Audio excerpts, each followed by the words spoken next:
अगर मैं आप लोगों से कहूँ टाइम ट्रैवल सिर्फ हॉलीवुड की कहानी नहीं बल्कि साइंस का एक सीरियस रिसर्च टॉपिक है तो शायद आप लोग को ये यकीन ना हो, लेकिन एक साइंटिस्ट थे जिन्होंने सिंस 1905 में एक थ्योरी पेश की जिसने टाइम के पूरे डेफिनेशन को ही बदला। और आज उसी थ्योरी का इस्तेमाल हम लोग अपने मोबाइल फ़ोन के जीपीएस सिस्टम का करते हैं। तो क्या हम फ्यूचर में जा सकते हैं या पास्ट में लौटना अभी भी सिर्फ एक सपना?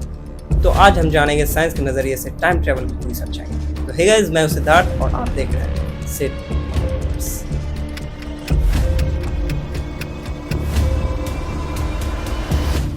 सिंस 1905 सिर्फ 26 साल के एक साइंटिस्ट ने एक पेपर पब्लिश की। उस साइंटिस्ट का नाम था अल्बर्ट आइंस्टाइन और उस पेपर का नाम था the special theory of relativity. Einstein ने कहा था टाइम सबके लिए एक जैसा नहीं चलता। अगर कोई ऑब्जेक्ट लाइट की स्पीड के बहुत ही करीब से चले तो वक्त उसके लिए धीरे बीतेगा।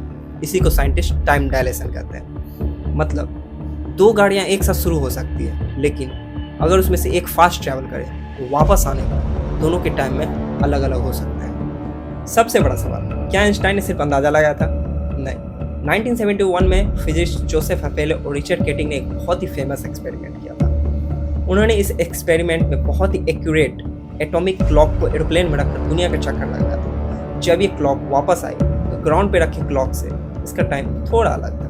ये डिफरेंस वही था जिसका प्रिडिक्शन आइंस्टाइन की थ्योरी रिलेटिविटी में। और सिर्फ इतना ही नहीं, आज जो जीपीएस सैटेलाइट्स हमारे फोन्स को एग्जैक्ट लोकेशन बताती है उस पर भी रिलेटिविटी का इफेक्ट पड़ता है। अगर इस इफेक्ट को साइंटिस्ट हर दिन कैलकुलेट ना करें तो जीपीएस की लोकेशन हर दिन कई किलोमीटर तक गलत हो सकती है। यानी टाइम डायलेशन एक साइंटिफिक फैक्ट है। अब सबसे इंटरेस्टिंग सवाल, आइंस्टाइन के हिसाब से फ्यूचर में कभी इंसान अगर लाइट की स्पीड की बहुत ही करीब से ट्रैवल कर पाए तो उसके लिए सिर्फ कुछ ही साल गुजरेगा, लेकिन धरती पर कई दशक या उससे भी ज़्यादा बीत चुका हो। मतलब फिजिक्स के अनुसार फ्यूचर में जंप करना थियोरेटिकली पॉसिबल हो सकता है, लेकिन अब भी एक बहुत ही बड़ा प्रॉब्लम बचा हुआ है, पास्ट।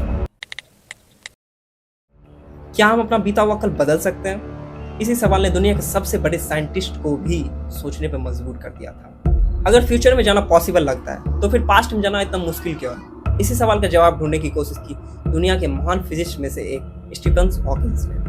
सिंस 1992 में उन्होंने एक आइडिया प्रपोज किया जिसे क्रोनोलॉजी प्रोटेक्शन कंजेक्टर कहा जाता है। इसका मतलब था शायद प्रकृति खुद ऐसा नियम बनाती है कि कोई इंसान पास्ट में जाकर हिस्ट्री को बदल ना सके।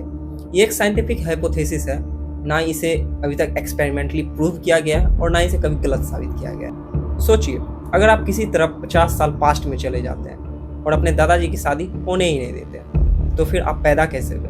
अगर आप पैदा नहीं हुए तो फिर पास्ट में कौन गया? इसी लॉजिकल प्रॉब्लम को ग्रैंडफादर पैराडॉक्स कहते हैं। इसी वजह से बहुत से साइंटिस्ट मानते हैं कि पास्ट में ट्रैवल करना रियलिटी में बहुत ही मुश्किल है या शायद इम्पॉसिबल। अब आते हैं नोबेल प्राइज विनर किप थॉरेन, जिन्होंने वर्महोल्स पे गहरी रिसर्च की है। वर्महोल्स को आप स्पेस टाइम का एक शॉर्टकट समझ सकते हैं। थ्योरी के हिसाब से अगर कभी एक स्टेबल वर्महोल्स बनाना और उसे खुला रखना पॉसिबल हुआ तो उसके थ्रू टाइम ट्रैवल करना पॉसिबल हो सकता है। लेकिन आज तक किसी भी साइंटिस्ट ने वर्महोल्स को ना ऑब्जर्व कभी किया है और ना कभी इसे बना कर देखा है। इसीलिए वर्महोल्स अभी तक सिर्फ एक थ्योरेटिकल फिजिक्स का हिस्सा है, कोई प्रूवन टेक्नोलॉजी नहीं।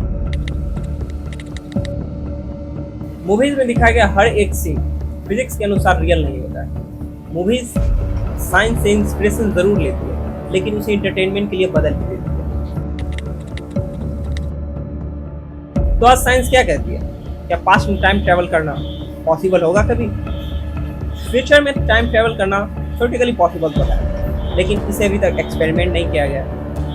वर्महोल्स अभी भी सिर्फ एक थ्योरी है। शायद इन सारे सवालों के जवाब हमें साइंस कभी ना कभी देती है, लेकिन आज भी यूनिवर्स में ऐसे कई राज हैं जिन्हें समझना भी बाकी है।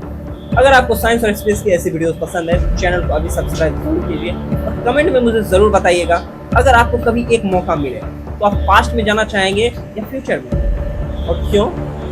कमेंट में ज़रूर बताना और एक लाइक ज़रूर ठोकना।